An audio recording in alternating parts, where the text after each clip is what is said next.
حزب البحر شریف کی ریکارڈنگ کر رہا ہوں۔ دعائے حزب البحر شریف کے بے شمار بہت زیادہ اس کی برکتیں ہیں، فضائل ہیں۔ اگر اس کی فضائل اور برکتوں پر بات کی جائے تو بہت وقت درکار ہے، بٹ اتنا بتا دوں کہ دعا حزب البحر شریف جس گھر میں پڑھی جائے وہاں اللہ کی رحمتیں برکتیں نازل ہوتی ہیں، گھر والوں کے رزق حلال میں برکت ہوگی۔ جس جگہ کام کیا جائے وہاں پڑھا جائے اس دعا کو تو انشاءاللہ بہت زیادہ رزق میں برکت ہوگی، برے لوگوں کے شر سے آپ محفوظ رہیں گے، جادو جنات وغیرہ کے شر سے محفوظ رہیں گے۔ تو اس کی بہت فضیلتیں ہیں، لیکن یہ کہ اس کا خاص طریقہ بھی ہوتا ہے چلہ، بٹ وہ پھر ہر ایک نہیں پڑھ سکتا اس طریقے سے، لیکن یہ کہ جس طرح عام ہمارے جتنے بھی مسلمان بھائی ہیں وہ حصول برکات کے لیے اس کو پڑھیں گے تو انشاءاللہ بہت زیادہ فائدہ مند رہیں گے۔ اور اس دعا کے لاسٹ میں انشاءاللہ درود تاج بھی میں ریکارڈنگ کروں گا، تو جتنے بھی میرے مسلمان بھائی جن کو میں سینڈ کروں گا، جن کو آلریڈی یہ پہنچ جائے گی، جنہوں نے چینل سبسکرائب کیا ہوا ہے، تو اس دعا کو ایک بار صبح لازمی سنا کریں تو انشاءاللہ بہت ساری مصیبتوں سے، بری نظروں سے محفوظ رہیں گے۔ آئیے ہم دعا کو سماعت کرتے ہیں۔ اعوذ باللہ من الشیطان الرجیم، بسم اللہ الرحمن الرحیم۔ درود پاک پر اللہم صل علی سیدنا محمد وعلی آل سیدنا محمد وبارک وسلم۔ اللہم صل علی سیدنا محمد وعلی آل سیدنا محمد وبارک وسلم۔ اللہم صل علی سیدنا محمد وعلی آل سیدنا محمد وبارک وسلم۔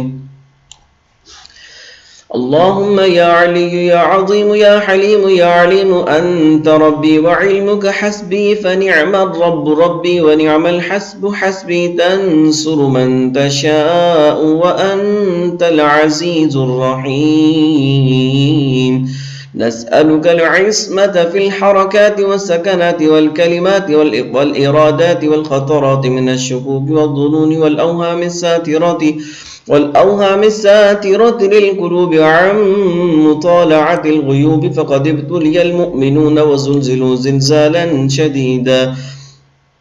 وإذ يقول المنافقون والذين في قلوبهم مرض ما وعدنا الله ورسوله إلا غرورا، فثبتنا وانصرنا وسخر لنا هذا البحر كما سخرت البحر لموسى وسخرت النار لإبراهيم وسخرت الجبال والحديد لداود وسخرت الريح والشياطين والجن لسليمان وسخر لنا كل بحر هو لك في الأرض والسماء والملك والملكوت وبحر الدنيا وبحر الآخرة وسخر لنا كل شيء يا من بيده ملكوت كل شيء، كافها يا عين صاد، كافها يا عين صاد، كافها يا عين صاد، انصرنا فإنك خير الناصرين، وافتح لنا فإنك خير الفاتحين، واغفر لنا فإنك خير الغافرين، وارحمنا فإنك خير الراحمين، وارزقنا فإنك خير الرازقين، واهدنا ونجنا من القوم الظالمين، وهب لنا ريحا طيبة كما هي في علمك، وانشرها علينا من خزائن رحمتك، واحملنا بها حمل الكرامة مع السلامة والعافية في الدين والدنيا والآخرة، إنك على كل شيء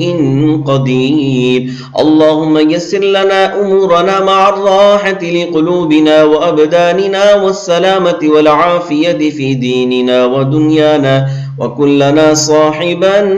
في سفرنا وخليفة في أهلنا، واطمس على وجوه أعدائنا وامسخهم على مكانتهم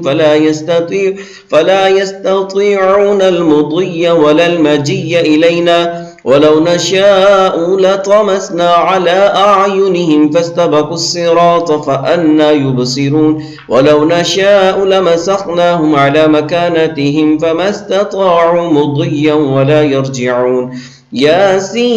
ياسين والقرآن الحكيم إنك لمن المرسلين على صراط مستقيم تنزيل العزيز الرحيم لتنذر قوما ما أنذر آباؤهم فهم غافلون لقد حق القول على أكثرهم فهم لا يؤمنون إنا جعلنا في أعناقهم أغلالا فهي إلى الأذقان فهم مقمحون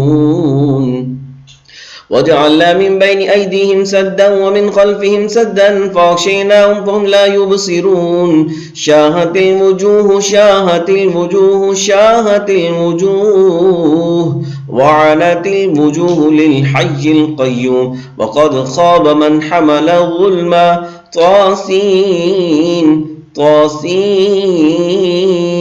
ميم حاميم عين سين قاف مرج البحرين يلتقيان بينهما برزخ لا يبغيان حاميم حاميم حاميم حاميم حاميم حاميم حاميم حم الأمر وجاء النصر فعلينا لا ينصرون حاميم تنزيل الكتاب من الله العزيز العليم غافر الذنب وقابل التوب شديد العقاب ذي الطول لا إله إلا هو إليه المصير بسم الله بابنا تبارك حيطاننا ياسين سقفنا كافها يا عين صاد كفايتنا حاميم عين سين قاف حمايتنا فسيكفيكهم الله وهو السميع العليم فسيكفيكهم الله وهو السميع العليم فسيكفيكهم الله وهو السميع العليم ستر العرش مسبول علينا وعين الله ناظرة إلينا بحول الله لا يقدر علينا والله من ورائهم محيط بل هو قرآن مجيد في لوح محفوظ فالله خير حافظا وهو أرحم الراحمين فالله خير حافظا وهو أرحم الراحمين فالله خير حافظا وهو أرحم الراحمين إن وليي الله الذي نزل الكتاب وهو يتولى الصالحين حسبي الله لا إله إلا هو عليه توكلت وهو رب العرش العظيم حسبي الله لا إله إلا هو عليه توكلت وهو رب العرش العظيم حسبي الله لا إله إلا هو عليه توكلت وهو رب العرش العظيم بسم الله الذي لا يضر مع اسمه شيء في الأرض ولا في السماء وهو السميع العليم بسم الله الذي لا يضر مع اسمه شيء في الأرض ولا في السماء وهو السميع العليم بسم الله الذي لا يضر مع اسمه شيء في الأرض ولا في السماء وهو السميع العليم ولا حول ولا قوة إلا بالله العلي العظيم ولا حول ولا قوة إلا بالله العلي العظيم ولا حول ولا قوة إلا بالله العلي العظيم وصلى الله على سيدنا محمد وعلى آله وصحبه وسلم والحمد لله رب العالمين. आइए दुरूद ताज को हम समाअत करते हैं. بسم الله الرحمن الرحيم اللهم صل على سيدنا ومولانا محمد صاحب التاج والمعراج والبراك والعلم دافع البلاء والوباء والقحط والمرض والألم اسمه مكتوب مرفوع مشفوع منقوش في اللوح والقلم سيد العرب والعجم جسمه مقدس معطر مطهر منور في البيت والحرم شمس الضحى بدر الدجى صدر العلا نور الهدى كهف الورى مصباح الظلم جميل الشيم شفيع الأمم صاحب الجود والكرم والله عاصمه وجبريل خادمه والبراك مركبه والمعراج سفره وسدرة المنتهى مقامه وقاب قوسين مطلوبه والمطلوب مقصوده والمقصود موجوده سيد المرسلين المرسلين خاتم النبيين شفيع المذنبين أنيس الغريبين رحمة للعالمين راحة العاشقين مراد المشتاقين شمس العارفين سراج السالكين مصباح المقربين محب الفقراء والغرباء والمساكين سيد الثقلين نبي الحرمين إمام القبلتين وسيلتنا في الدارين صاحب قاب قوسين محبوب رب المشرقين ورب والمغربين جد الحسن والحسين مولانا ومولى الثقلين أبي القاسم محمد بن عبد الله نور من نور الله نور من نور الله نور من نور الله يا أيها المشتاقون بنور جماله بلغ العلا بكماله كشف الدجى بجماله حسنت جميع خصاله صلوا عليه وآله وأصحابه وسلموا تسليما. الحمدللہ اللہ رب العالمین کا شکر ہے ہم نے درود تاج اور دعا حزب البحر شریف کو ریکارڈ کیا. تو جتنے بھی محبت کرنے والے ہیں دوست احباب ہیں اس کو لازمی صبح کے ٹائم سن لیں، انشاءاللہ بہت برکت ملے گی. درود تاج کی بھی بہت برکتیں ہیں. جو شخص حضور صلی اللہ تعالیٰ علیہ وسلم کی زیارت کا شوق رکھتا ہو، یعنی آپ کے دیدار کا شوق رکھتا ہو خواب میں، وہ درود تاج کو بکثرت یعنی زیادہ سے زیادہ پڑھیں. انشاءاللہ ایک دن کرم ہوگا، سرکار دو عالم صلی اللہ علیہ وسلم کی زیارت کا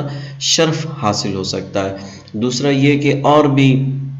بہت سارے انشاءاللہ یہ دنیا کی مصیبتوں کو دور کرنے کے لیے یہ بہت اچھا ایک وظیفہ ہے. اور سب سے بڑی بات درود،